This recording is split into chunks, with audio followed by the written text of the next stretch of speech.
దేశ సార్వభౌమత్వాన్ని కాపాడుకునేందుకు వెనుకాడబోమని ఇరాన్ అధ్యక్షుడు మసూద్ పెజియాన్ తెలిపారు. మధ్యవర్తిత్వం వహించాలనుకుంటున్న దేశాలు యుద్ధం ప్రారంభించిన దేశాలపై దృష్టి సారించాలని సూచించారు. దీంతో అమెరికా, ఇజ్రాయెల్ తగ్గితే కానీ తాము తగ్గబోమని హింటిచ్చారు.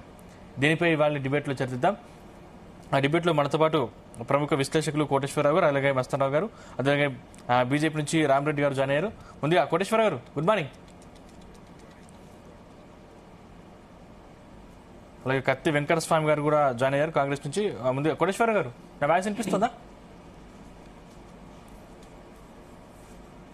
కోటేశ్వరరావు గారు,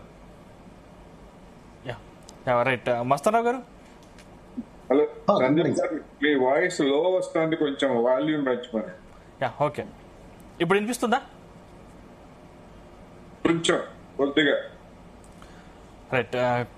కోటేశ్వర్ గారు, ఇప్పుడు దాదాపు యుద్ధం స్టార్ట్ అయ్యి వారం రోజులు గడుస్తూ ఉంది. ఈ ప్రభావం ఇతర దేశాలపై ఎలా ఉండబోతుంది, ముఖ్యంగా భారతదేశంపై ఎలా ఉండబోతుంది? ఎందుకంటే ఇప్పటికే ఇరాన్తో చర్చలు జరపబోమని ఇప్పటికే ట్రంప్ ప్రకటించిన నేపథ్యంలో యుద్ధం మరింత తీవ్ర రూపం దాల్చే అవకాశం ఉందా?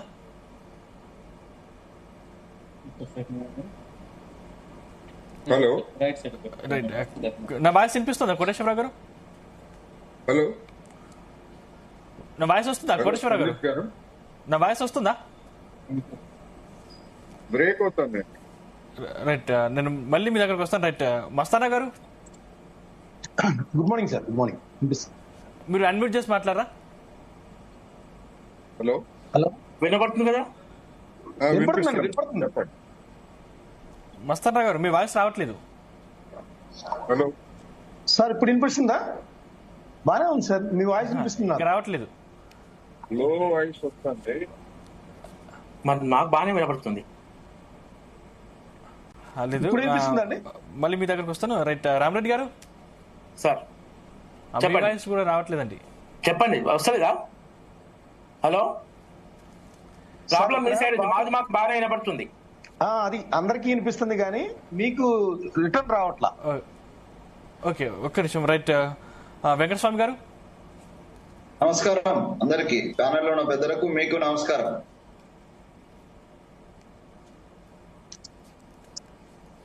మీ దగ్గర ఏదో ప్రాబ్లం ఉంది. మన రిటర్న్ వాయిస్ వెంకటస్వామి గారు వాళ్ళకి వినిపించట్లేదు, అంతే. అందరూ మనకి వినిపిస్తున్నాయి. ఇప్పుడు వినిపిస్తుంది మస్తారావు గారు.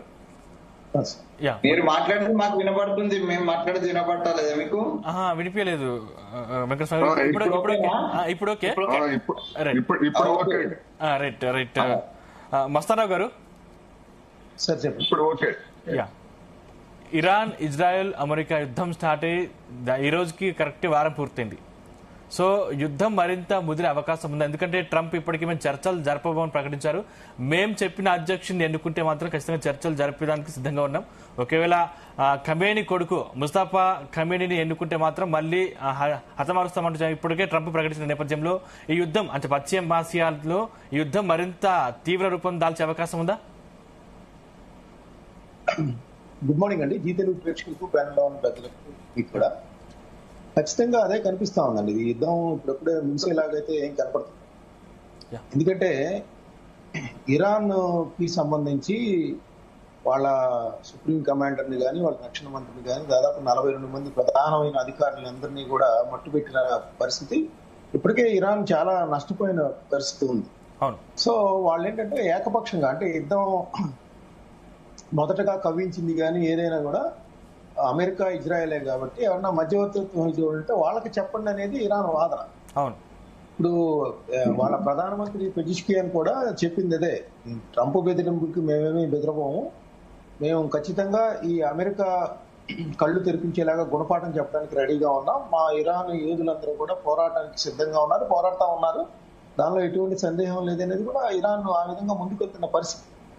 అయితే ఎటొచ్చి ఏంటంటే ఈ యుద్ధం వల్ల ఇతర దేశాల మీద, ప్రపంచ ఆర్థిక రంగం మీద, లేకపోతే చమురు సరఫరా మీద జరుగుతున్న ఏదైతే అంశాలు ఉన్నాయో అవన్నీ కూడా అందరినీ కూడా కలవరపరుస్తున్న పరిస్థితి.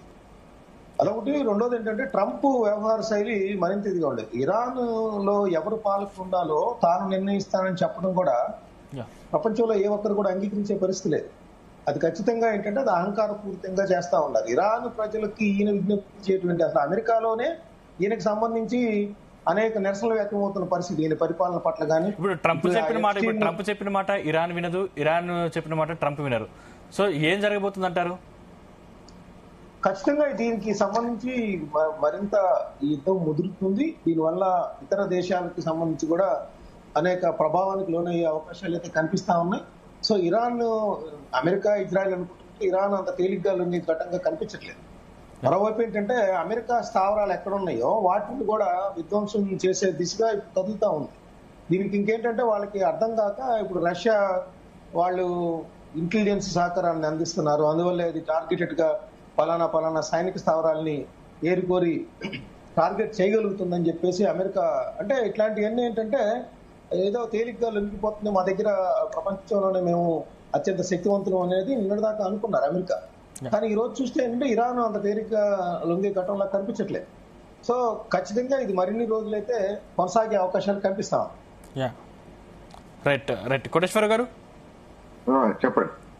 అటు రష్యా, ఉక్రెయిన్ కావచ్చు, లేకపోతే ఇప్పుడు పాకిస్తాన్, ఆఫ్ఘనిస్తాన్ కావచ్చు, ఇప్పుడు ఇరాన్, అమెరికా, ఇజ్రాయెల్ కావచ్చు, అసలు ఈ దేశాలు యుద్ధం చేయడం గల కారణాలు ఏంటంటారు? అసలు ఎందుకు యుద్ధం చేయాల్సిన పరిస్థితి ఏర్పడుతుంది? గతంలో చరిత్రను చూసినప్పుడు యుద్ధాలు ఎందుకు జరిగాయంటే దేశాలను ఆక్రమించుకోవడానికి లేదా శత్రు దేశాలని దెబ్బతీయడానికి, మార్కెట్లను ఆక్రమించుకొని తమ సరుకులు అమ్ముకోవడానికి చేస్తే, ఇప్పుడు అమెరికా తమ ఆయుధాలని అమ్ముకోవడానికి యుద్ధాలు చేస్తా ఉంది. అదేవిధంగా తమ సరుకుల్ని బలవంతంగా ఇతర దేశాల మీద రుద్ది తన లాభాలని పొందాలని చెప్తా ఉంది. అదేవిధంగా ప్రపంచాధిపత్యం కోసం నా మాటే శాసనం అన్నట్టుగా నేను చేసిందే మా చట్టాలే చెల్లుతాయి తప్ప అంతర్జాతీయ చట్టాలు చెల్లవు అనేటువంటి ఒక దురహంకారపూరితమైన లేదా ప్రమాదకరమైనటువంటి పోకడని రెండో ప్రపంచ యుద్ధంలో హిట్లర్ తర్వాత మొట్టమొదటిసారిగా డొనాల్డ్ ట్రంప్ ఆ ధోరణిని కనిపిస్తున్నాడు. దీనికి ప్రపంచ దేశాలుగా, ప్రముఖ దేశాలుగా ఉన్నటువంటి భారత్ ఈ దురాగతాన్ని ఇంతవరకు ఖండించలేదు. బ్రిక్స్ దేశాల కూటమిలో ఇరాన్ సభ్యురాలు. మన దేశం ప్రస్తుతం 2026 సంవత్సరానికి అధ్యక్ష స్థానంలో ఉంది. మన కూటమిలో ఉన్నటువంటి ఒక ప్రభుత్వం మీద, ఒక దేశం మీద ఈ విధమైనటువంటి దొండగానికి పాల్పడుతున్నప్పుడు దాన్ని ఖండించాల్సినటువంటి బాధ్యత ఉన్నది. ఎందుకు అంటే 2025లో ఇదే బ్రిక్స్ కూటమి అధ్యక్ష స్థానంలో బ్రెజిల్ ఉంది. బ్రెజిల్ నిర్బంధంగా అప్పుడు ఖండించింది గత ఏడాది జరిగినటువంటి జూన్లో జరిగినటువంటి దాడుల్ని. ఇప్పుడు కూడా బ్రిక్స్ లో ఉన్నటువంటి ఫౌండింగ్ మెంబర్స్ ఎవరైతే ఉన్నారో దానిలో భారత్ తప్ప మిగిలినటువంటి 4 దేశాలు కూడా ఖండించాయి. అందుకని ఒక ప్రధానమైనటువంటి దేశం అంతర్జాతీయ రాజకీయాల్లో ప్రధాన పాత్ర పోషించాలి అనుకుంటున్నటువంటి దేశం మౌనంగా ఉంటే ట్రంప్ లాంటి దుర్మార్గుడికి మరింతగా రెచ్చిపోయేటువంటి అవకాశాలు స్పష్టంగా కనిపిస్తున్నాయి.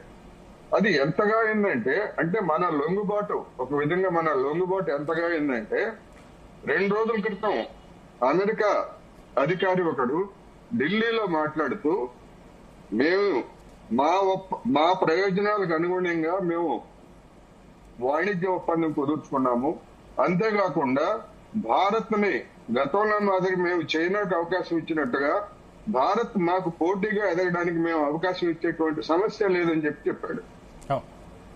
ఇంకొక ముఖ్యమైనటువంటి పరిణామం ఏంటంటే ట్రంప్ 30 రోజుల పాటు మీరు రష్యా దగ్గర ఆయిల్ కొనుక్కోండి అని చెప్పాడు. అవును, వాడెవడు? అవును, మన దేశానికి ఆదేశాలు చేయడానికి మనం వాడికి బానిసలవా లేకపోతే వాడి దగ్గర సేవకులవా? అయినా మనం మాట్లాడాం. ఈ అలుసు చూసుకొని చేస్తున్నటువంటి దాడుల్ని యావత్ ప్రపంచం భారత్ తో సహా ఖండించకపోయేట్లయితే వెనక్కి తగ్గేటువంటి అవకాశం ఉండదు అనేది నా అభిప్రాయం. కానీ ఇక్కడ కోటేశ్వర గారు, అంటే నేను యుద్ధాలు ఆపను, దాదాపు 8 దేశాల యుద్ధాన్ని నేను ఆపగలిగాను అని చెప్పేసుకున్న ట్రంప్ ఇప్పుడు ఇతర దేశాలని యుద్ధానికి ఉసిగొల్పుతున్నది ఏమర్థం చేసుకోవాలి? అదే కదా, చెప్పే మాటలకి చేతలకి ఎంత తేడా ఉందో మన కళ్ళ ముందే కనిపిస్తా ఉంది. Yeah. అదేవిధంగా భారత ప్రధాని నరేంద్ర మోడీ గారు 2022లో రష్యా ఉక్రెయిన్ మీద మిలిటరీ చర్య జరిపినప్పుడు ఇది యుద్ధాలకు తగినటువంటి సమయం కాదు, మేము తటస్థంగా ఉన్నామని చెప్పారు. Yeah. మరి అదే మాట ఇప్పుడు డొనాల్డ్ ట్రంప్ ఇజ్రాయెల్ రెండు కలిసి ఇరాన్ మీద దాడి చేస్తే ఆ మాట ఎందుకు చెప్పలేకపోయారు? ఆ తర్వాత జరిగినటువంటి పరిణామాలన్నీ కూడా ప్రపంచంలో పరిస్థితిని మరింతగా దిగజార్చాయి కదా. అయినా ఎందుకని భారతం తన వైఖరిని చెప్పలేకపోయింది?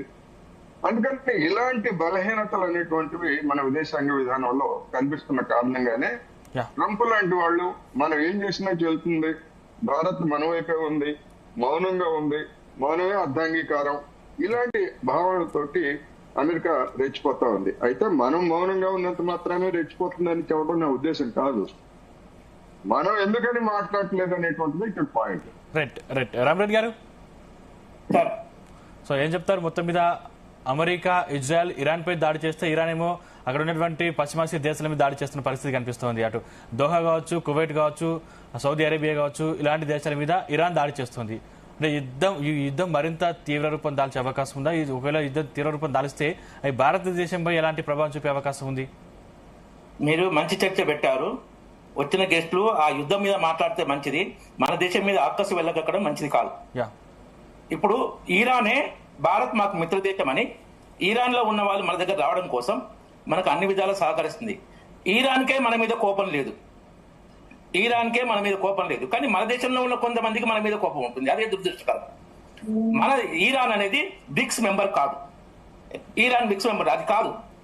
Brazil, Russia, India, south Africa, అది చైనా, సౌత్ ఆఫ్రికా, ఈ 5 బ్రిక్స్ అంటే 5. అయితే ఈ యుద్ధం విషయంలో ఇది సుదీర్ఘకాలంగా కొనసాగుతుందా లేదా అనేది కేవలం ఈరాన్ మీద ఆధారపడదు. అమెరికా, ఇజ్రాయెల్ పవర్ ముందు ఈరాన్ పవర్ అసలు పోల్చదగ్గది కాదు. ఈరాన్ కు చైనా సీక్రెట్ గా కానీ ఓపెన్ గానీ ఎంత సహకరిస్తుంది అనే దాన్ని బట్టి యుద్ధం కొనసాగింపు నిర్ణయం అవుతుంది. రష్యా కొంతవరకు, ఎందుకంటే రష్యాకు సహజంగానే కోపం ఉంది అమెరికా మీద, దాన్ని ఎవరు తప్పబట్టలేదు. ఎందుకంటే ఉక్రెయిన్ తో యుద్ధంలో వెస్ట్ అమెరికా పాత్ర ఉంది కాబట్టి తనకు ఆ ఏదైతే వాటర్ వేస్ ఉందో దాన్ని క్లోజ్ చేసి అక్కడిని నాటను కూసేపెట్టాలని చూస్తే ఏ దేశం సహించలేదు. గొంతు మీద కత్తి పెడతా అంటే ఏ దేశం సహించలేదు. అట్లా రష్యా ఉక్రెయిన్ తో పోరాటం చేస్తుంది. అయితే ఒక చిన్న ఒక్క నిమిషం ప్లీజ్. అయితే కాబట్టి అక్కడ అమెరికా ఉక్రెయిన్ సహకరిస్తుంది కాబట్టి రష్యాకు సహజంగానే ఉక్రెయిన్ మీద కోపం ఉంటుంది. కానీ ఇప్పుడు చైనా ఏంటంటే ఇటు ఖండించినా కానీ ఇటు ఈరాన్ తో సహకరిస్తుందా లేదా అనేది మనకు ఈ యుద్ధం కొనసాగింపు అనేది కేవలం ఈరాన్ మీద బట్టి ఉండదు. ప్రశ్న అది. ఇంకొకటి, అది ఇస్లామిక్ దేశాలు వాళ్ళే కొట్లాడుకోవడం ఇది ఫస్ట్ టైం. అంటే ఇంతకుముందు ఇరాన్, ఇరాక్ వారు దాదాపు 7 సంవత్సరాలు జరిగింది ఇరాన్, ఇరాక్ యుద్ధం. 2 అలీన దేశాలే. అప్పుడు బుత్రోస్ గాలి యుఎన్ సెక్రటరీ జనరల్ ఉండే. 2 అలీ దేశాలు ప్రపంచ శాంతికి ప్రమాదకరంగా తయారని స్టేట్మెంట్ ఇచ్చాడు. ఇప్పుడు ఇక్కడ ఏంటంటే వీళ్ళు నిజంగా కూడా ఇరాన్ అనేది, నేను అమెరికా స్థావరాల మీద వేయడానికి తప్పలేదు, కానీ మిగతా అంటే అదే ఇస్లామిక్ దేశాల ఆయిల్ మన బావుల మీద వేసి వాళ్ళు నాశనం చేసుకోవడం అది వాళ్ళకే నష్టం. వాళ్ళు మేము దిగుతామంటే శత్రుత్వం యుద్ధం పెరిగే అవకాశం ఉంది. యుద్ధం స్టార్ట్ చేసింది అమెరికా, డౌటే లేదు. దాంట్లో ఏంటంటే అటామిక్ వెపన్స్ అనేది వాళ్ళు చూపిస్తున్నారు. అది నిజమా కాదా అంటే న్యూక్లియర్ బాంబు ఉందో లేదో తెలియదు, కానీ ఈ స్థాయిలో అమెరికా ఇరాన్ దగ్గర ఈ మిసైల్స్ ఇవి ఉన్నాయని ప్రపంచానికి తెలియదు. స్టాకింగ్ న్యూస్ అది. ఈ యుద్ధం వల్ల బయటపడ్డది. ఇరాన్ సీక్రెట్ గా మిసైల్స్ ఈ శక్తి ఎంత సంపాదించుకుంది అనేది ఈ యుద్ధం వల్ల బయటపడ్డది. అయితే ఏ దేశానికి వేరే దేశం మీద డామినేట్ చేయడం కరెక్ట్ కాదు, కానీ ప్రపంచ శాంతి గురించి ఆలోచించాలి. ఏంటంటే ఒక అమ్మ కాకుండా ఇంకో మిత్ర ఉగ్రవాద సంస్థ, ఉగ్రవాద సంస్థను పెంచి పోషించే దేశం అణ్వాయుధాలను సంపాదించుకుంటే ప్రపంచ పరిస్థితి ఎలా ఉంటుంది? అది నేను ఇరానే కాదు, ఏ దేశమైనా ఉగ్రవాద సంస్థను డైరెక్ట్ గా పెంచి పోషించే దేశం అణ్వాయుధాలు సంపాదించుకుంటే ప్రపంచ పరిస్థితి ఎలా ఉంటుంది? దాన్ని కూడా ఆలోచించాలి. ఈ మోడీ గారు ఏంటంటే ఎన్ని యుద్ధాలు జరుగుతున్నా మన దేశానికి దాని ప్రభావం ఉండకూడదు. రైట్ రైట్ ఎవరితో శత్రుత్వం లేదు, ఓకే మిత్రుత్వం అందరితోటే. దానికి లిమిట్ లో ఈ ఇంటర్నేషనల్ పాలసీ ఎలా ఉంటుందంటే థింక్ గ్లోబల్లీ యాక్ట్ లోకల్లీ. ప్రపంచం మొత్తం విషయాన్ని మనం ఆలోచించాలి, మన స్థానిక పరిస్థితులు బట్టి మనం నిర్ణయం తీసుకోవాలి. అదే విధానాన్ని మోడీ గారు అద్భుతంగా అవలంబిస్తున్నారు. మన దేశానికి మనం హోలీ పండుగ, అక్కడ యుద్ధాలు జరుగుతుంటాయి, ఇక్కడ మనం హోలీ పండుగ అద్భుతంగా చేసుకున్నామంటే మోడీ గారి నాయకత్వం మీద దేశ ప్రజలకు నమ్మకంతో. ఓకే ఓకే మస్తాన్ రావు గారు ఏమో చెప్తున్నారు సార్. ఒక్క నిమిషం సార్. ఇప్పుడు రామిరెడ్డి గారు చెప్పిన దానిలో చిన్న సమాచార లోపం నాకు తెలియదు, కానీ బ్రిక్స్ లో ఇరాన్ కూడా సభ్య దేశం అండి. కోటేశ్వర గారు ఏదైతే చెప్పారో అది నిజం. 2024 జనవరి 1 నుంచి బ్రిక్స్ లో ఇరాన్ సభ్య దేశంగా ఉంది. అది మీకు ఒక ఇన్ఫర్మేషన్ లోపం ఉంటే తెలుసుకుంది. ఒకటి. రెండోది ఏంటంటే సార్ రామిరెడ్డి గారు చెప్పిన దాంట్లో భారత్ ఎక్కడి నుంచి కొనాలో భారత ప్రతినిధే ప్రకటిస్తే బాగుండేది. అమెరికా ప్రతినిధి రామిరెడ్డి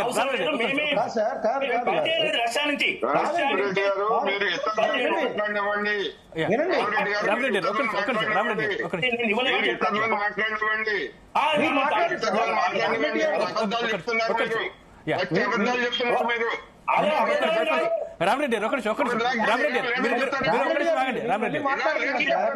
11 దేశాలు ఉన్నాయి. మీకు తెలియకపోతే తెలుసుకోండి. మనువాద కాలంలో ఉంటే ఎట్లా మీద ఎవరి అనుమతి అవసరం లేదని కేంద్రం రామిరెడ్డి గారు వాస్తవం తెలియాలి ప్రజలకి. 11 దేశాలు ఉన్నాయి, మీరు 5 అన్నారు. 11 దేశాలు ఉన్నాయి. Brazil, Russia, India, China, south Africa, Egypt, Ethiopia, Indonesia, Iran, United Arab Emirates, Saudi Arabia. మనకి ఇంకో గెస్ట్ మిగిలి ఉన్నారు. క్లారిటీ ఇవ్వనండి.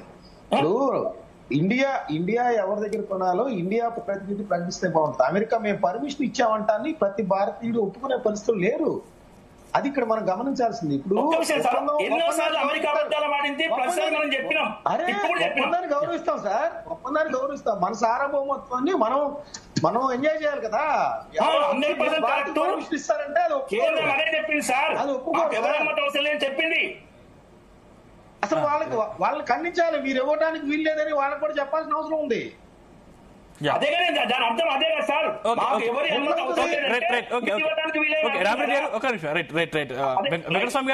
Good morning. నమస్కారం మీకు, పానరుల మిత్రులు పెద్దలందరికీ కూడా నమస్కారం. ఈ యుద్ధం మేము ఇప్పటితో ఆపం, దాదాపు 4 నుంచి 5 వారాల పాటు మేము యుద్ధం చేస్తూనే ఉంటామని చెప్పేసి ట్రంప్ ప్రకటించారు. ఈ రోజుకి నేటికి సరిగ్గా 1 వారం రోజులు అవుతుంది. దాదాపు అంటే ఇంకా 3-4 వారాల దాకా చేసేలాగా కనిపిస్తోంది. అంటే ఈ పరిస్థితుల్లో చమురు విషయంలో ఖచ్చితంగా మేము ఇంకొక 1 నెల రోజులు మీరు రష్యా ఆయిల్ ని వాడుకోండి అని చెప్పేసి అమెరికా అల్టిమేట్ జారీ చేయబై కొంతమేర నిపుణులు విస్మయం వ్యక్తం చేసిన పరిస్థితి కనిపిస్తోంది. సో ఏం జరుగుతుంది? ముందుగా ప్రపంచ దేశాల యొక్క వ్యవహారంలో భారత్ ఉందా లేదా అనేది ఒక పెద్ద question mark. First of all అంటే మన అభిప్రాయము లేకపోతే మన యొక్క గౌరవము, దీన్ని నిలుపుకునే ప్రయత్నం మనం చేస్తామా లేదా, మన ప్రశాంతతను మనం నిలుపుకోగలుగుతామా లేదా అనేటువంటిది ఒక అంశం. మన ఆర్థిక అంశాల మీద పడే ప్రభావాన్ని, దుష్ప్రభావాన్ని ఏ రకంగా ఆపగలుగుతాం అనేటువంటి అంశం. ఇక రెండోది, ఒక ప్రపంచ ఉగ్రవాదిగా ఇవాళ ట్రంప్, ఆ ఉగ్రవాద దేశంగా ఇజ్రాయిల్ అంటే దుర్మార్గంగా వ్యవహరిస్తుంటే మన దేశం కావచ్చు, మోడీ గారి వచ్చిన తర్వాత కావచ్చు, నిన్నగాక మొన్న 4 రోజుల క్రితమో 10 రోజుల క్రితమో మోడీ గారు ఒక సందర్భంగా ఉగ్రవాదం ఏ రూపంలో ఉన్నా, ఏ దేశం నుంచి ఉన్నా కూడా అది చాలా ప్రమాదకరము, అది సహించరానిది అనేటువంటి విషయాన్ని వారు స్వయంగా చెప్పినటువంటి సందర్భం. సో స్వయంగా ట్రంపే ఒక ఉగ్రవాది అయిపోయి, ఇజ్రాయలే ఒక ఉగ్రవాద దేశంగా, ప్రపంచంలో యుద్ధ నియమాలు కొన్ని ఉన్నాయి, అంతర్జాతీయ యుద్ధ నియమాలు ఉన్నాయి. ఆ నియమాలన్నింటినీ ఇలా తుంగలో దొక్కినారు. ఏ నియమాన్ని పాటించలేదు, జీరో. భారతదేశం ఆహ్వానం మేరకు భారతదేశం యొక్క ఆహ్వానం మేరకు విశాఖపట్నం వచ్చి వెళ్తున్నటువంటి యుద్ధ నౌక ఏ రకంగానూ యుద్ధంలో పాల్గొనేటువంటి అవకాశం లేనటువంటి ఒక ఇన్నోసెంట్ యుద్ధ నౌకను ఆ పదం అంటే పరిభాషలో ఉపయోగిస్తారు, దానికి సంబంధం లేదు. ఆ నౌకను మన దేశ సరిహద్దులు మనకు సంబంధించిన జలాలలోనే అమెరికా దుర్మార్గంగా ముంచి వేస్తే, మన ఇంటికి వచ్చిన అతిథి బయటకు పోతున్నప్పుడు చంపేస్తే మనం మాట్లాడకుండా పోవడము అనేటువంటిది మన దౌత్య నీతిలో మన యొక్క వీక్నెస్ గా కనిపిస్తుంది. రెండో విషయం ఏంటంటే, ట్రంప్ చెప్పినట్టే మేము నడుచుకుంటాము అనేటువంటిది భారత ప్రభుత్వం యొక్క విధానం అయితే అది ఎవరేం చేయలేము. ఎందుకంటే వాళ్ళు ఒక నిర్ణయం తీసుకొని, ఎందుకంటే ఒక్కొక్క గవర్నమెంట్ ఒక్కొక్క పార్టీ ఒక్కొక్క పాలసీ ఉంటది. బట్ ఈ దేశం ఉన్న ప్రతి పౌరుడికి దాన్ని క్వశ్చన్ చేసేటువంటి అధికారం ఉంటది, హక్కు ఉంటది. దాన్ని భారతదేశం మీద కోపంగా చూడకూడదు. మన విధానాలలో మన యొక్క ఔన్నత్యాన్ని, మన భారత యొక్క ప్రతిష్టను దిగజార్చేటువంటి ప్రయత్నము అటు అమెరికా చేసినా, ఇటు రష్యా చేసినా, ఇంకో దేశం చేసినా దాన్ని పార్టీలకు అతీతంగా మనం వ్యతిరేకించాల్సినటువంటి అవసరం ఉంది. ఆ దృష్టినే ఇవాళ మిగతా వాళ్ళు కూడా భారత్ అమెరికా చేస్తున్న దౌత్యాన్ని క్వశ్చన్ చేయాల్సిన అవసరం ఉందని, ఒకనాటి అనిల దేశాల యొక్క నాయకత్వం వహించిన ఈ దేశము ఒక ఆల్టర్నేట్ ఫోర్స్, రెండు అగ్రరాజ్యాల ఫోర్స్ కు ఒక ఆల్టర్నేట్ ఫోర్స్ గా, అలీన దేశాల యొక్క ఫోర్స్ గా నిలబడ్డటువంటి ఈ దేశం ఇవాళ ఎవరికో తలవంచాల్సినటువంటి అవసరం లేదు అనేటువంటిది చాలా స్పష్టం. ఇక యుద్ధం కొనసాగుతుందా అని అంటే నేను అనుకోవడం, అమెరికా పూర్తిగా ఇరాక్ను ఎట్లయితే వర్షపరుచుకున్నదో, గతంలో ఆఫ్ఘనిస్తాన్ ఎట్లయితే అది చేసినదో, పాకిస్తాన్ తన చెప్పు చేతుల్లో ఎట్లయితే పెట్టుకున్నదో, అట్లా ఇరాన్ ను కూడా తన చెప్పు చేతుల్లోకి వచ్చేటువంటి ప్రయత్నం అది బలప్రయోగం ద్వారా, దౌత్య నీతి ద్వారా కాకుండా బలప్రయోగం ద్వారా చేస్తున్నారు. ఆ బలప్రయోగం ని వాళ్ళు వ్యతిరేకించినంత కాలము యుద్ధం కొనసాగుతుంది. వాళ్ళ ఆయుధాలు లేకపోతే వాళ్ళ యొక్క శక్తి సామర్థ్యాలు ఉడిగిన రోజు మిగతా దేశం లాగా ఈ దేశం కూడా అమెరికాకు దాసం అనక తప్పని పరిస్థితి ఏర్పడుతుంది. కేవలం ఇది సామ్రాజ్యవాదము, ఉగ్రవాద మిలిత సామ్రాజ్యవాదం, వాళ్ళ ఆయులు విక్షేపణ. రామరెడ్డి గారు అన్నట్టుగా ఇంకొక మాట, ఆ దాయాది దేశాలు వాళ్ళు కొట్టుకోవడం కూడా వాళ్ళకు ఒక అసటిపాతం. ఇంకోటి, ఆసియా ఖండంలో అమెరికా యొక్క పెత్తనం ఏంటి? ఆ ఆసియా ఖండంలో ఉన్నటువంటి మనము పెద్దన పాత్ర మనం ఎందుకు పోషించలేకపోతున్నాం? ఒక కీలక పాత్ర ఎందుకు పోషించలేస్తామే? మనం కూడా ఆత్మవిమర్శ చేసుకోవాలి. ఎవరో చెప్తే మనం కొనుక్కోవాలి, ఎవరి దగ్గర కొనుక్కోవాలనేది కూడా మనల్ని వాడు శాసించే స్థితికి వచ్చిందంటే మనం ఎక్కడో వానికి ఎక్కువ అవకాశం ఇస్తున్నాం అనేటువంటిది చాలా స్పష్టం. ఆ అవకాశాల గురించి కేంద్ర ప్రభుత్వం పరిశీలించాలి. ఒక దేశం పదే నేను పాకిస్తాన్ యుద్ధము ఇది నేనే ఆపినా అంటాడు, వాడి నోటికి ఏదైతే అది మాట్లాడుతుంటాడు. ఇవాళ మీరు ఆ రష్యాతోటి కొనొద్దని వాడే అంటాడు, ఇవాళ కొనుక్కోమని వాడే అంటాడు. అంటే మనం మన దేశమో వాని దేశంలో వాని చేతిలో మనం కీలుబొమ్మలమైనమా, లేక మనకేమన్నా నీ యుద్ధనీతి ఉందా, వ్యూహాత్మకంగానే ఇట్లా వ్యవహరిస్తున్నారా అనేటువంటిది భారత ప్రభుత్వం దేశ ప్రజలకు సమాధానం చెప్పాల్సినటువంటి బాధ్యత భారత ప్రభుత్వం మీద ఉందని నేను భావిస్తున్నా. అది వాళ్ళు ఎవరు మాట్లాడితే వాళ్ళు దేశద్రోహులు, ఎవరు మాట్లాడితే వాళ్ళు బీజేపీకి వ్యతిరేకము, ఎవరు మాట్లాడితే వాళ్ళు దేశానికి వ్యతిరేకం అనేటువంటి ఒక అసంబద్ధమైనటువంటి వాదన భారతీయ జనతా పార్టీ మిత్రులు చేయకుంటే మంచిది. మీరు ఒక్కరే దేశభక్తులు కాదు, ఈ దేశం యొక్క ప్రతి కణం, ప్రతి ఒక్క పౌరుడు దేశంకు అవమానం జరగడాన్ని ఎవడూ భరించాడు. మతాలకు అతీతంగా, కులాలకు అతీతంగా ఈ దేశ సార్వభౌమాధికారాన్ని క్వశ్చన్ చేసే విషయాలను ఏ పార్టీకి సంబంధించిన వ్యక్తులు ఎవరు భరించరు. మీరే పేటెంట్ వచ్చింది, దేశభక్తి అంటే మీరే, దేశం యొక్క సార్వభౌమాధికారం అంటే మీరే అని అనుకుంటే 50 ఏళ్ళు మీరు లేనే లేరు. 20 ఏళ్ల నుంచి మీరు కనిపిస్తున్నారు. 50 ఏళ్ళు ఈ దేశం యొక్క సార్వభౌమాధికారాన్ని కాపాడినటువంటి పార్టీలు కావచ్చు, వ్యక్తులు కావచ్చు, సంస్థలు కావచ్చు, ఇవన్నీ ఎక్కడ పోయినట్టు? సో ఇది ఒక వితండ వాదన చేయకూడదు. దయచేసి దేశం యొక్క సార్వభౌమాధికారాన్ని కాపాడడంలో పార్టీలను, జెండాలను, ఎజెండాలను చూసుకోకుండా భారతీయులందరం ఒకటే, భారతదేశం యొక్క ఔన్నత్యాన్ని దెబ్బతీసేటువంటి ఏ విషయాన్నైనా కూడా ముక్త కంఠంతో మనం ఎదుర్కోవాలనేటువంటి దృక్పథం భారతీయ జనతా పార్టీ మిత్రులకు కూడా ఉంటే డెఫినెట్ గా అది బాగుంటదని నేను వారిని ఇప్పుడు మనం డిమాండ్ చేస్తే వాళ్ళు ఒప్పుకోరు. డిమాండ్ అంటే మనకు ఇబ్బందులు వస్తాయి. మేము అర్థిస్తున్నాం, దేశ పౌరుడిగా, దేశానికి సంక్షేమం కోరే వ్యక్తులుగా, పార్టీగా అయినా కావచ్చు, లేకపోతే పౌరుడిగా అయినా అవచ్చు. నేను ఈ కేంద్ర ప్రభుత్వాన్ని దయచేసి మన అంతర్జాతీయ స్థాయిలో మనం మౌనంగా ఉండడం, ఇందాక అన్నట్టుగా మౌనం అర్ధాంగీకారం కాకుండా మన పాలసీ ఏందో, అమెరికా ఏమనుకుంటదో అనేటువంటిది అవసరం లేదు. అమెరికా ఏమనుకున్నా పర్వాలేదు. గతంలో కూడా అమెరికాను దబాయించినప్పుడు, అమెరికా మనల్ని దబాయించినప్పుడు నువ్వేమన్నా చేసుకోరవే, మాది మేము. ఎందుకంటే అన్ని వనరులు, అన్ని రకాల శక్తియుక్తులు ఉన్నటువంటిది భారత్. అట్లాంటి భారత్ను ఎవడో బెదిరిస్తే మనం ఎవడో నాటకం అంటే వాడికి we are not suppose to act అంటే వాళ్ళ తాళాలకు మనం నాట్యం చేయాల్సినంత అవసరం లేదు. మనకు ఒక అస్తిత్వం ఉంది, మనకు ఒక స్థిరత్వం ఉన్నది, మన ఆర్థిక వ్యవస్థను కూడా మనం నిలుపుకోగలిగేటువంటి అవకాశం ఉంది. అది నిలుపుకున్నటువంటి సందర్భాలు ఉన్నాయి. కాబట్టి ఇంతకుముందు యుద్ధాలు జరిగినాయి, ఇంతకుముందు ప్రధానులు ఉన్నారు.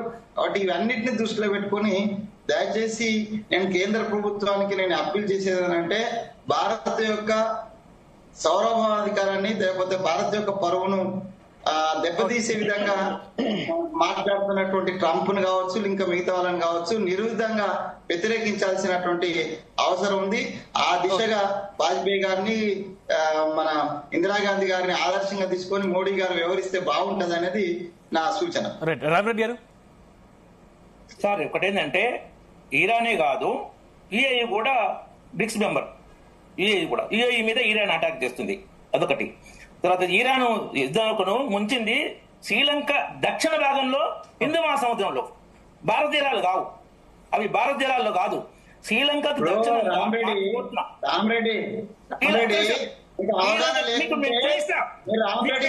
అవగాహన లేకుంటే మాట్లాడొద్దు, అవగాహనతో మాట్లాడాలి. అంతర్జాతీయ నియమాల ప్రకారం ఎక్కడ కూల్చిందని కాదు. రామరెడ్డి ఒకటి నేను అడుగుతున్నదానికి సమాధానం చెప్పు. ఎక్కడ కూల్చింది, ఏ ప్రాంతం అని కాదు. నీ ఇంటికి వచ్చి పోతున్నటువంటి ఒక ఇతర కూల్చినటువంటి దాంట్లో మీరు దాన్ని సమర్థించండి. ఎక్కడని కాదు, ఎక్కడని కాదు బా. నేను అడిగింది అంతర్జాతీయ యుద్ధ నియమాలు నీకు తెలుసా? అంతర్జాతీయ యుద్ధ నియమాలు మీకు తెలుసా? తెలియకుంటే మీరు డిబేట్ నుంచి తప్పుకోండి. డిబేట్ నుంచి తప్పుకోండి. బ్రిక్స్ లో వాడు లేడంటావు, ఇష్టం ఉన్నట్టు మాట్లాడతావు, నీకే మాట్లాడుతావు రామ్ రెడ్డి. నీకంటే మస్తు మాట్లాడినా, నీకంటే మస్తు ఉద్యమాలు చేసినావు, మస్తు కొట్లాడినా.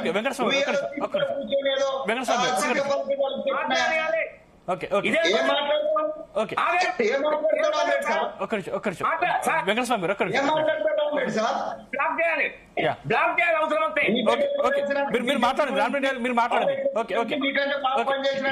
వెంకటస్వామి గారు ఒక్క నిమిషం, ఒక్క నిమిషం.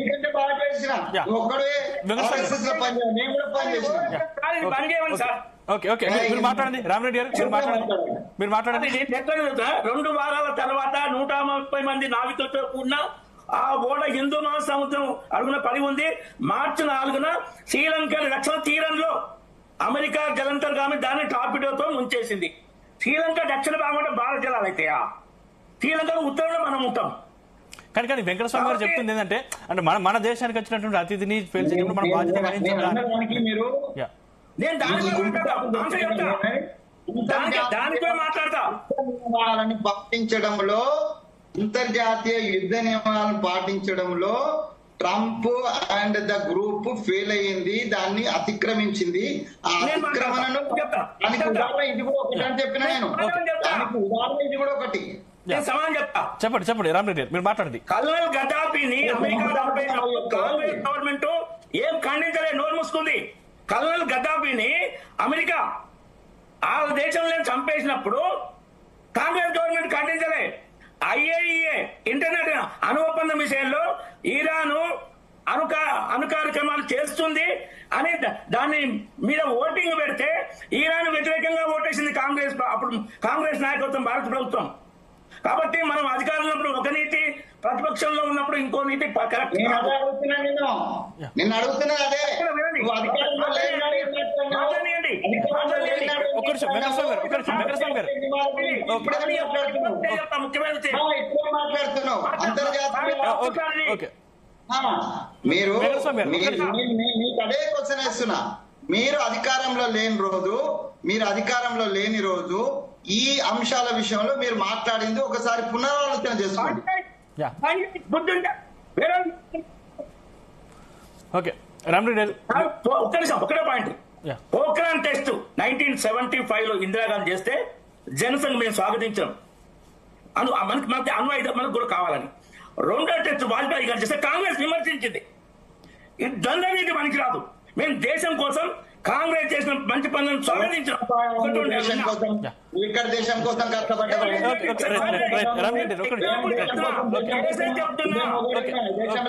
ఏం మాట్లాడుతున్నావు?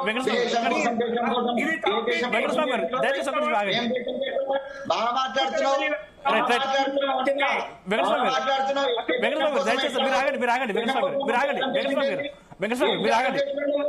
నీ మోడీ ఏం త్యాగం చేసిండు?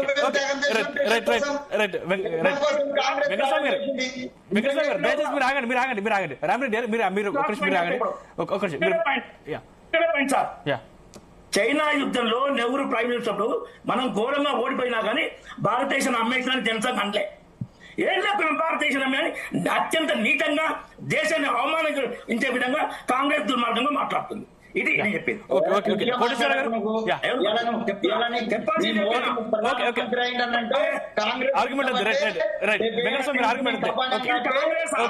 టీవీ స్టూడియో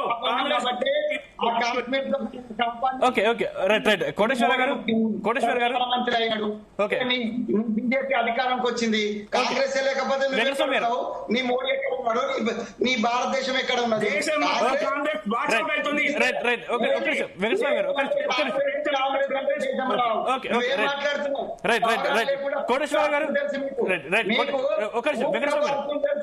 మూర్ఖపు అరసులు తెలుసు. నేను కూడా మాట్లాడినా.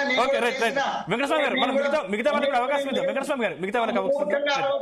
ఓకే కోటేశ్వర గారు, ఓకే ఒకటి సార్ మీరు ఆగండి, దయచేసి మీరు ఆగండి. రైట్ కోటేశ్వర గారు.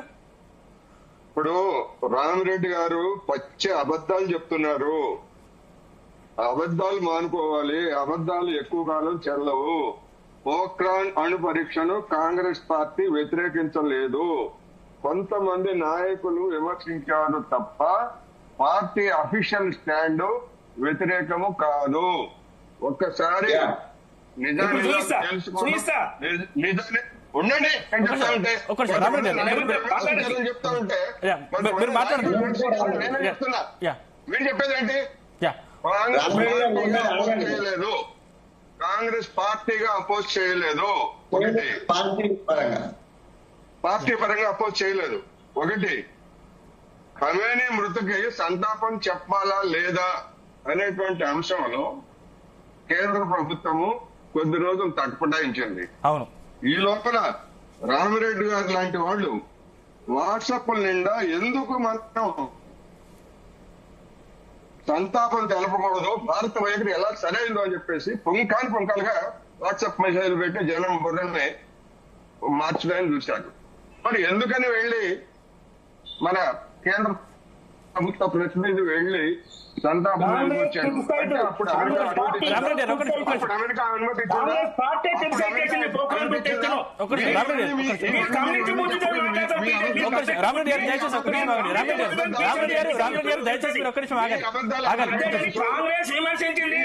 నెక్స్ట్ మీకు అవకాశం ఇస్తాను. రామరెడ్డి గారు నెక్స్ట్ మీకు అవకాశం ఇస్తాను. ఇప్పుడు ఎందుకు భారత ప్రభుత్వం తరఫున వెళ్ళి సంతాపం తెలియజేశారు? ఈ లోపల రచ్చరచ్చ చేశారు. సంతాపం తెలియటం ఒక ఖమేనీ వ్యక్తిగా ఎలాంటి వాడు లేదా అని కాదు, ఒక సుప్రీం లీడర్. మరి ఎందుకు చేశారు అంటే అప్పటి వరకు అమిత్ షా వాడు మనకి అనుమతి ఇవ్వలేదు, అమెరికా వాడు మనకు అనుమతి ఇవ్వలేదు. అనుమతి ఇచ్చిన తర్వాత వెళ్ళి మనం సంతాపం తెలిపాం. ఏ ఆత్మగౌరవం అండి ఇది? ఏ ఆత్మగౌరవం ఇది? ఒక దేశానికి మొత్తం ప్రపంచానికి గురువుగా చెప్తామని చెప్తున్నటువంటి వాడు. ఒక్క నిమిషం బ్రాహ్మణ్ గారు. ఈ కథలన్నీ మాకు తెలుసు, ఈ కథలన్నీ మాకు తెలుసు, కానీ జనానికి సమాధానం చెప్పండి, జనానికి చెప్పండి సమాధానం. ఇక్కడ కోటేశ్వర గారు, ట్రంప్ కూడా మేము చెప్పినట్టు వినకపోతే సుంకాలు పెంచేస్తాం, ఎదురు తిరిగితే లేపేస్తామన్న వైఖరితో ఉన్నారు ట్రంప్ కూడా. అసలు దీన్ని ఎట్లా అర్థం చేసుకోవాలి? అసలు అది కాదండి సందీప్ గారు. రామిరెడ్డి గారు ఎంత అడ్డగలుగా మాట్లాడుతున్నారంటే, ఇందిరాగాంధీ హయాంలో అణుపరీక్ష జరిపిన, వాజ్పేయి హయాంలో అణుపరీక్ష జరిపిన, మన మీద ఆంక్షలు పెట్టినటువంటి వాడు ట్రంప్, అమెరికా. ఆయన వదిలేసి అమెరికా వాడిని మన మీద ఆంక్షలు పెట్టినటువంటి వాడిని వదిలేసి కాంగ్రెస్ అపోజ్ చేసింది. వాళ్ళు అపోజ్ చేశారు, వీళ్ళు అపోజ్ చేశారు. మీరేం చేశారో చెప్పకుండా వాళ్ళు అపోజ్ చేశారు, వీళ్ళు అపోజ్ చేశారు. గతంలో జరిగింది కాకుండా ఇప్పుడేం జరుగుతుంది అనేది మనం మాట్లాడుకోవాలి. Okay, right. మస్తానా గారు. హలో. సో ఏం జరుగుతుంది అసలు? ట్రంప్ కూడా అంటే మేము చెప్పినట్టు వినకపోతే సుంకాలు పెంచేస్తాం, అసలు ఎదురు తిరిగితే లేపేస్తామన్న వైఖరితో ముందుకెళ్తా ఉన్నారు. సో దీన్ని ఎట్లా చూడాలి? సార్, ఇప్పుడు ట్రంప్ వైఖరి చాలా అహంకారపూరితంగా ఉంది. సామ్రాజ్యవాద పోకడలు, ప్రపంచ ఆధిపత్యం, ఏదైతే ప్రపంచంలో అమెరికా ఫస్ట్ అనే నినాదంతో ఆయన ఎన్నికలకు వెళ్ళారు. అంటే కట్టడి చేసే మార్గాలు లేవా మస్తానా గారు? కట్టడి చేసే మార్గాలు లేవా అంటే ట్రంప్ అది ఇప్పుడు ఏదైతే ఇందాక మనం ప్రస్తావించుకున్నామో, బ్రిక్స్ అనేది ఏర్పడింది. డాలర్కి వ్యతిరేకంగా, డాలర్ డామినేషన్ వ్యతిరేకంగా ఏర్పడినప్పుడు ఇంత పెద్ద ఇరాన్ కి సంబంధించిన సంక్షోభం, ఒక యుద్ధం జరుగుతోంది సభ్య దేశం మీద ఉన్నప్పుడు, ఆ బ్రిక్స్ అనేది అసలు ఏ పొద్దున అసలు ప్రశ్నార్థకంగా మారింది. అసలు కనీసం అక్కడ జరుగుతున్న అన్యాయాన్ని కానీ, అక్కడ జరుగుతున్న ఇప్పుడు ఇరాన్కి ఒక సార్వభౌమాధికారం ఉంటుంది, అమెరికాకి ఒక సార్వభౌమాధికారం. ఇరాన్ లో ఎవరు పాల్గొంటారో నేను నిర్ణయిస్తాను, ఇరాన్ ప్రజలందరూ కూడా నేను చెప్పినట్టు వినాలి. ఇప్పుడు ముస్తఫాని ఎన్నుకున్నా కూడా సుప్రీం లీడర్ గా అతను మేము లెక్క చేయము, అతను నామినల్ వ్యక్తి, ఇవన్నీ చెప్పడానికి ఆయన ఎవరండి? ఇప్పుడు ట్రంప్ పరిస్థితి ఎలా అయిందంటే చూడండి, ఆయనేమో ఉక్రెయిన్ కి సహాయం చేస్తాడు రష్యా నాశనం కోసం, కానీ రష్యా ఇరాన్ కి సహాయం చేయకూడదండి. ఇది ఎక్కడిది? మన పాకిస్తాన్కేమో ఆయన ఆసిఫ్ పునీత్ పిలిచి ఆయన లంచ్ ఇస్తారు, ఇండియాకి సంబంధించి ఏమో ఆంక్షలు విధిస్తారు. దీన్ని ఎలా చూడాలి మనం? ఇవన్నీ ఏంటి? ఇప్పుడు అక్కడ గల్ఫ్ దేశాలు అనేది కూడా తప్పండి, ముస్లిం దేశాలు ఏం పోట్లాడుకోవట్లా. ముస్లిం దేశాల్లో అమెరికా స్థావరాలు ఏర్పాటు చేసుకుని అక్కడి నుంచి ఇరాన్ మీద ఒక క్షిపణులు ప్రయోగిస్తా ఉంటే దానికి ప్రతిగా వాళ్ళు అక్కడ దాడులు చేయాల్సిన పరిస్థితి వస్తుంది. అంతేగాని ఇరాన్ ఎక్కడా కూడా వేరే దేశాల మీదకి వెళ్లే పరిస్థితి లేదు కదా. ఆయా దేశాల్లో అమెరికా స్థావరాల మీద కాన్సన్ట్రేట్ చేస్తుంది, టార్గెట్ చేస్తుంది. అవును. సో ఆ విధంగా ఒక ఇరాన్ అష్టదిగ్బంధం చేయడానికి వాళ్ళ దేశాల మీదే అది కత్తికట్టేలాగా చేయడానికి చేస్తున్నారు తప్పితే ఇక్కడ వేరే ఎక్కడ వెళ్తున్నారు? ఇప్పుడు లెబనాన్ లో ఉగ్రవాద దాడులు చేస్తేనేమో అక్కడ హజ్బుల్లా వాళ్ళు ఉన్నారని చెప్పేసి లెబనాన్ మీద ఇజ్రాయెల్ దాడులు చేస్తా ఉంటది. అదేవిధంగా మనం పాకిస్తాన్ మీదకి వెళ్ళి ఆపరేషన్ సింధూర్ మీద చేస్తే నేను యుద్ధాన్ని ఆపానంటాడు. ఎందుకు ఆపాలి? మరి లెబనాన్ కూడా వెళ్ళి ఇక్కడ హిజ్బుల్లాని ప్రోత్సహిస్తుందని చెప్పేసి నువ్వేం చేస్తున్నావు అక్కడ? అదే ఇది ఇక్కడ పాకిస్తాన్కి వర్తించదా? కానీ ఇక్కడ ఏం చేస్తున్నారు? పాకిస్తాన్ ఏంటంటే అది అమెరికా సపోర్ట్ కి అది సామంతరాజ్యంగా ఉంది కాబట్టి భారతదేశానికి ఎగ్నెస్ట్ గా దాన్ని ప్రోత్సహిస్తూ ఉంటారు. ఎలా చూడాలి మనం? ఖచ్చితంగా ఇది ట్రంప్ గనక ఇప్పుడు పరిస్థితి ఎలా తయారైపోయిందంటే, ట్రంప్ ఏదైనా ప్రపంచ చిత్రపటం చూస్తా ఉంటే మన దేశం మీద ట్రంప్ కన్ను పడకూడదు అనే భయపడేంతగా అన్ని దేశాలని ఆయన వణికిచ్చేస్తున్న పరిస్థితి.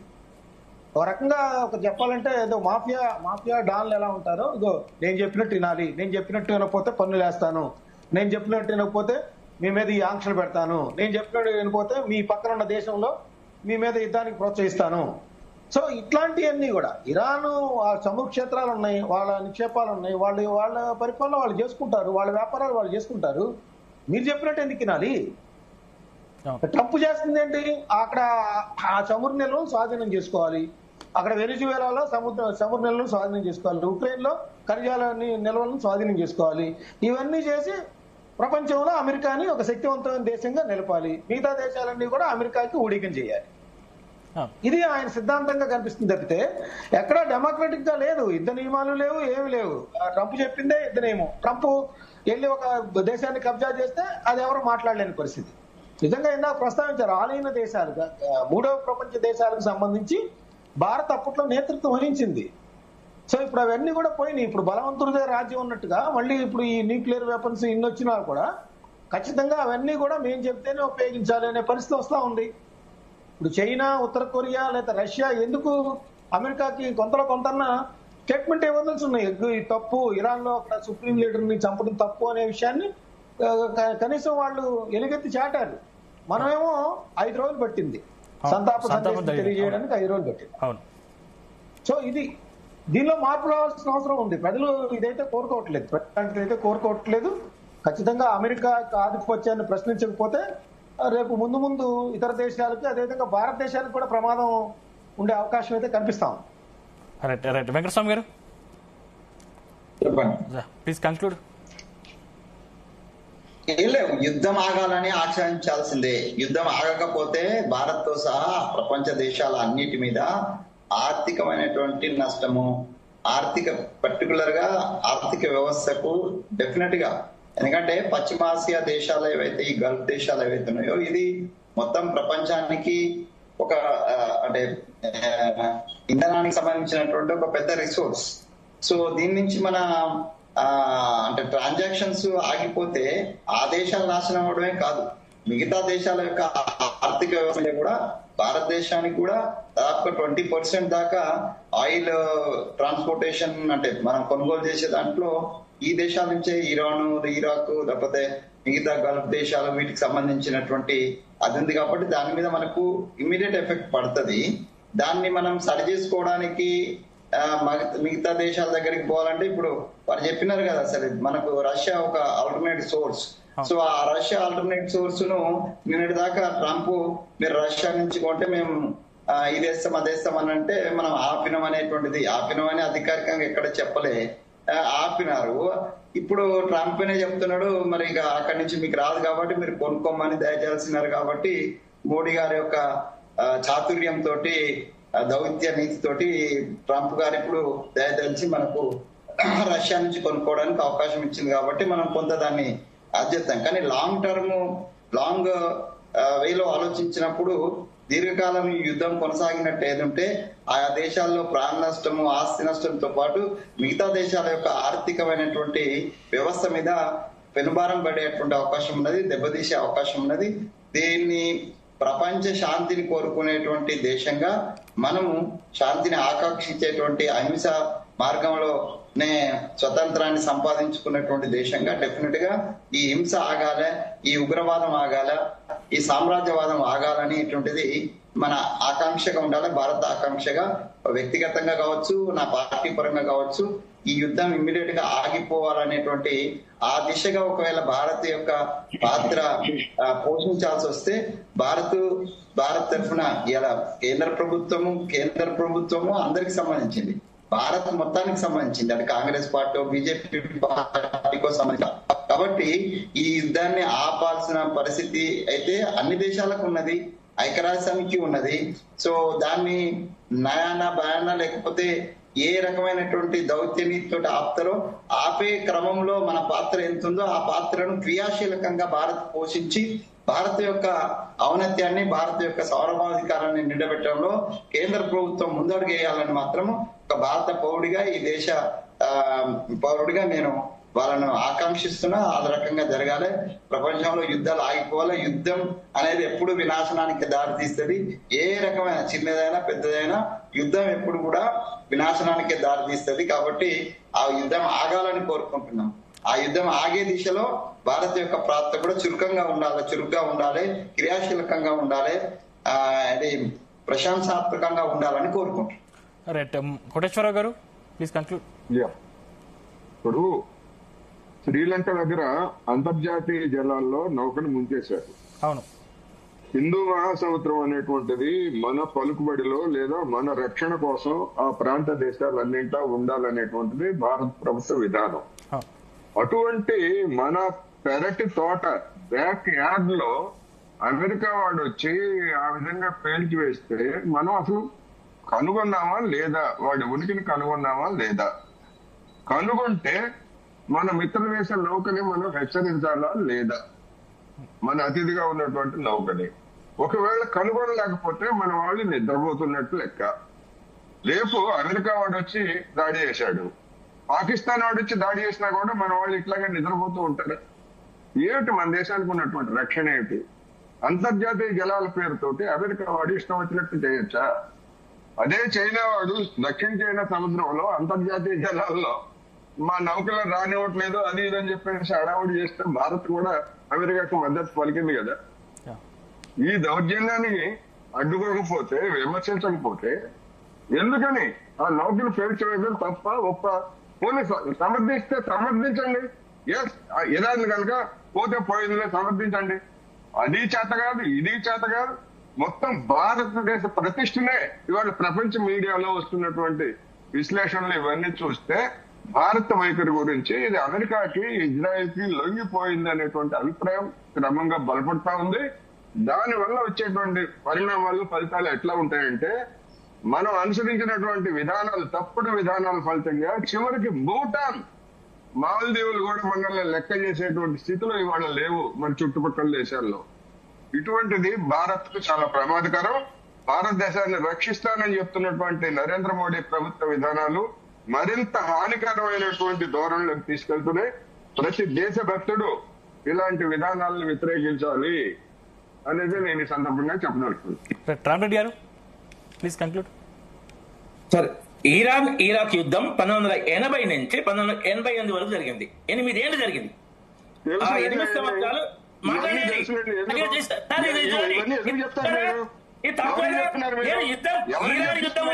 యుద్ధం టాపిక్ ఇప్పుడు మన దేశంలో ఉండి మన దేశాన్ని అవమానించే మాటలు మాట్లాడలేదు.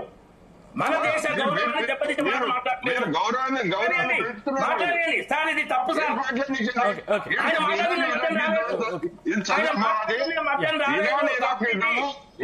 Iraq America సమర్థించింది. ఆ రోజు ఇరాక్ అమెరికా సమర్థించింది.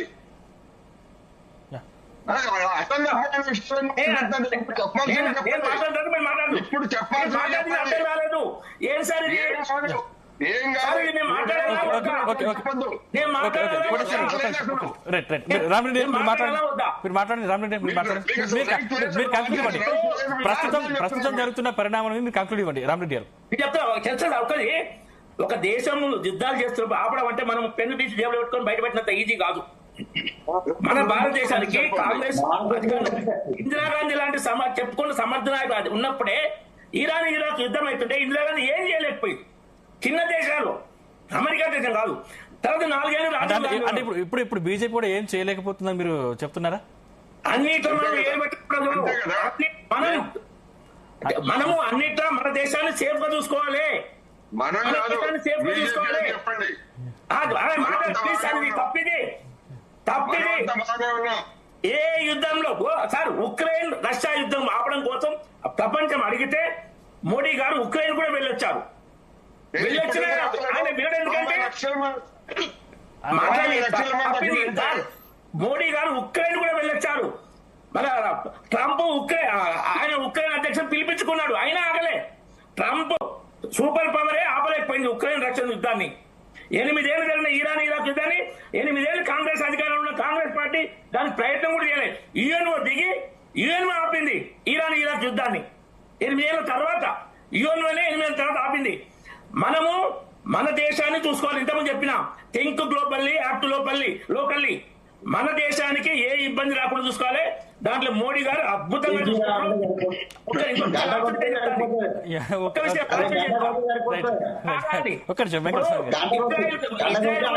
ఏమంటే చుట్టూ శత్రువులు మాట్లాడే చుట్టూ శత్రువులు ధైర్యంగా పోరాడుతుంది.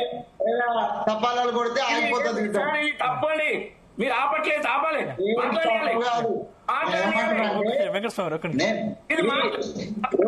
రామరెడ్డి మీరు మాట్లాడేటువంటిది అసంబద్ధంగా ఉంది.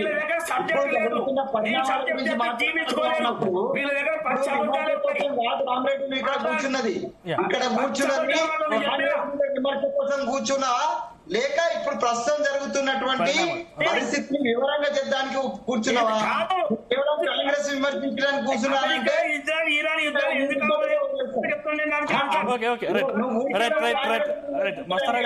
లేకపోతే ఇప్పుడు ఇప్పుడున్న పరిస్థితిని అనాలిసిస్ చేయడానికి తప్పు కాంగ్రెస్ విమర్శించడానికి కూర్చున్నావా లేక ఇప్పుడున్న పరిస్థితిని అనాలిసిస్ చేయాలా? ఓకే రైట్ రైట్ రైట్ మస్తానా గారు ఒక్క నిమిషం లాస్ట్ కామెంట్ సార్, ఒక్క నిమిషం. ఈ ఇజ్రాయిల్ శత్రు దేశాలున్నా ధైర్యంగా పోరాడుతుందంటే ఇంకొంతమంది ఏమన్నంటే చుట్టూన్న ధైర్యంగా పోరాడుతూ దేశంలో శత్రున్న భారతదేశం ఇంకా ధైర్యంగా పోరాడుతుందని దేశంలో ఉన్న దేశభక్తుల కామెంట్. రైట్ రైట్ మస్తానా గారు ప్లీజ్ కంక్లూడ్. రామరెడ్డి గారు లేదు, ఎవరం కూడా దేశానికి వ్యతిరేకమైన ఎవరు అంటారు? మిమ్మల్ని సార్ నేననేది భారతదేశాన్ని అమ్మేషన్ రామరెడ్డి జాగ్రత్త, దేశానికి వ్యతిరేకం ఎవరు కాదు. Please okay okay okay right right right okay Mastana గారు మీరు మాట్లాడండి. మస్తానా గారు మీరు మాట్లాడండి. రామరెడ్డి గారు సార్, ఇప్పుడు నేననేది ఇక్కడ అందరం కూర్చొని మనం ఎలాంటి ఇది అనుసరిస్తే బాగుంటది మన దేశం అనేది, మన దేశానికి జరుగుతున్న పాత్ర ఏంటి, మన దేశం ఏ విధంగా దీనిలో రెస్పాండ్ అవుతుంది అనేది విశ్లేషిస్తున్నా తప్పితే ఎవరో కూడా భారతదేశం అత్యున్నతమైన సార్వభౌమాధికారాన్ని కలిగి ఉండాలని కోరుకునే వాళ్ళు ప్రతి ఒక్కళ్ళు అంటారు. ఎవరు కూడా దేశానికి వ్యతిరేకంగా కామెంట్ చేసే పరిస్థితి లేదు. అయితే ఏంటంటే మనం అనుసరిస్తున్న విధానం వల్ల ప్రపంచంలో భారతదేశం యొక్క పేరు ప్రతిష్టలు ఏమైనా దెబ్బతింటాయా అనేది ఆలోచించమంటున్నారు. ఒక 5 రోజుల తర్వాత సంతాపం తెలియజేయటం, హిందూ మహాసముద్రంలో మన విశాఖ నేవీ ఫ్లీట్ కి అతిథిగా వచ్చి వెళ్తున్న ఒక నౌకని నిర్దాక్షిణ్యంగా కఠినంగా వాళ్ళు ధ్వంసం చేసేయటం, దానిలో ఉన్న 100 మందిని చంపేయటం, ఎట్లాంటి సంకేతాలు భారతదేశం పట్ల ఇతర దేశాల్లో కలుగుతాయి? భారతదేశ రక్షణ పట్ల కొన్ని రకాలైన అనుమానాలు వ్యక్తమయ్యే అవకాశాలు ఉన్నాయి అని దాని మీద చర్చిస్తున్నా తప్పితే మనం మన దేశం పటిష్టంగా ఉండాలి, శక్తివంతంగా ఉండాలి, ఇతర దేశాలు మనకు కన్ను వేస్తే భారతదేశం ఏమాత్రం ఉపేక్షించదనే ధోరణి కలిగి ఉండాలనేది అనుకుంటున్నాం తప్పితే ఇక్కడ ఎవరూ కూడా దేశానికి వ్యతిరేకంగా వ్యాఖ్యలు చేయట్లేదు. దానిలో ఎటువంటి సందేహం లేదు. మనం ఆ విధంగా అనుమానాలు వ్యక్తం చేయాల్సిన అవసరం కూడా లేదనేది రామరెడ్డి గారు చెప్పారు. ఈ యుద్ధం గురించి మాట్లాడమంటే మోడీ గారి మీద విమర్శ చేస్తే తప్పు కాదు సార్ అది. Okay right right right Modi గారే కదా కోటేశ్వర్ గారు మీరు చెప్తున్నారు. భారత ప్రధాని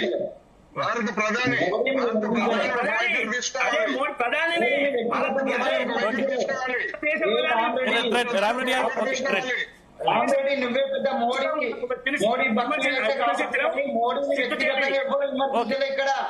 ఇక్కడ వింటున్న వాళ్ళేదా? మోడీ గారిని వ్యక్తిగతంగా ఎవరు ఓకే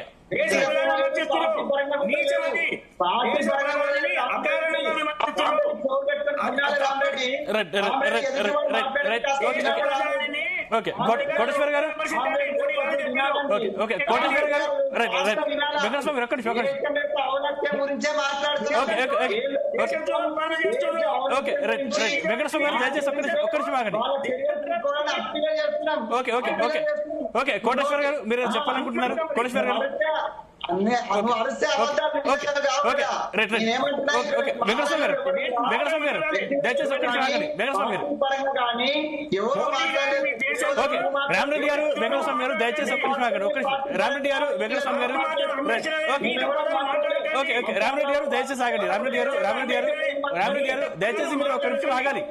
ఓకే ఓకే వెంకటస్వామి గారు ప్లీజ్ ఒక్క నిమిషం ఆగాలి. Okay right right right right Koteshwar గారు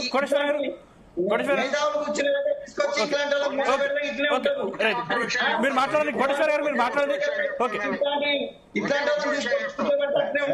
okay right right right Venkataswamy గారు ఒక్క నిమిషం రైట్ కోటేశ్వర్ గారు మీరు మాట్లాడండి. సందీప్ గారు నేను ఒకే ఒక్క విషయం చెప్తా. చెప్పండి. ఇరాన్ ఇరాక్ రెండు అలీన దేశాలు. ఆ రెండుకి యుద్ధం వచ్చినప్పుడు ఇరాక్ ని రెచ్చగొట్టి ఇరాన్ మీద దాడి చేయించింది అమెరికా. భారతదేశం అప్పుడు అలీన దేశంగా ఉంది కనుక తటస్థంగా ఉంది. ఎప్పుడైతే ఇప్పుడు నరేంద్ర మోడీ గారు ఉక్రెయిన్ యుద్ధంలో తటస్థమన్నారు ఉంటే ఆ రెండు దేశాలు కూడా మధ్యవర్తిత్వం వహించమని మనల్ని అడిగాయి. ఇప్పుడు 3 మిత్ర దేశాలే ఎందుకని మనల్ని అడగట్లేదు ఈ యుద్ధం ఆపమని చెప్పేసి ఇరాన్ గాని లేకపోతే ఇజ్రాయెల్ గాని అమెరికా గాని మనల్ని ఎందుకు అడగట్లేదు? అసలు మనల్ని లెక్కలోకి తీసుకున్నాయా? ఇది సమస్య. Right right, thank you Koteshwar గారు, వెంకటస్వామి గారు, మస్తాన్ రావు గారు, రామరెడ్డి గారు, థ్యాంక్ యూ అండి. చర్చలో మాతో పాటు పాల్గొన్నందుకు ధన్యవాదాలు. మొత్తం మీద ఇవి ఈరోజు డిబేట్లోని అంశాలు. చూస్తూనే ఉండండి జీ తెలుగు న్యూస్. నిజం